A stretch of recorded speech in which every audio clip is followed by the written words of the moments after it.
अगर जैसे आजकल देखा होगा डाइवोर्स बहुत ज्यादा हो रहे हैं, पति पत्नी के आपसी संबंध अच्छे नहीं हो रहे, तो उसके पीछे भी कुंडली का कोई योग होता होगा। अगर किसी के डाइवोर्स ना हो, उसके लिए अगर कोई रेमेडी करना चाहे तो क्या कर सकते हैं? देखिए, बहुत से जातक ऐसे होते हैं जो अपनी शादी के वक्त कुंडली नहीं मिलवाते। कुंडली के अंदर 36 गुण होते हैं, जिसमें 18 गुण पे शादी संपन्न मानी जाती है, लेकिन उसमें भी देखना पड़ता है कि जो मेन है, भुकुट है, वर्ण है, वर्ग है, क्या आपके मिलते हैं। दूसरा कि दोनों ही कुंडली में कोई मांगलिक दोष वगैरह तो नहीं है। तीसरा, जैसे सप्तम भाव है, सप्तम भाव के ऊपर शनि की खासकर दृष्टि तो नहीं है।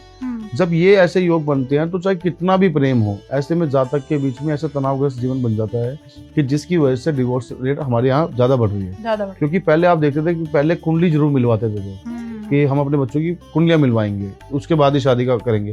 आजकल क्योंकि लोग इन चीजों को कई लोग नहीं मानते या नहीं करवाते, तो आप देखो कि इतने ज्यादा प्यार से लोग भी आगे जाके डिवोर्स करवाते।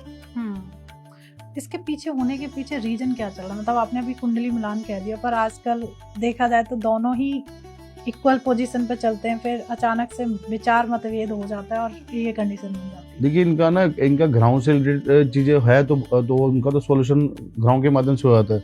लेकिन जैसे मेरा तो काम यही है, रात दिन केस आते रहते हैं, तो हमारे पास जो केस आते हैं उसमें 100 में से हमारे 80% केस जो है वो किया कराए का योग बनता है। अच्छा। कि ऐसे में जातकों के ऊपर कुछ ऐसा काला जादू या कुछ किया कराया होता है, जिसकी वजह से है ना कि साथ रहने वाले, जिन्होंने साथ में मान लो लव मैरिज करी थी, घर वालों से लड़ झगड़ के शादी करी थी, कई सालों से जानते थे, अच्छे से रहते, और वो ही एक दूसरे के दुश्मन बन जाते हैं। तो अगर ग्रहों से हट के हम बात करें तो काला जादू का और किया कराए का योग बहुत ज्यादा आता है।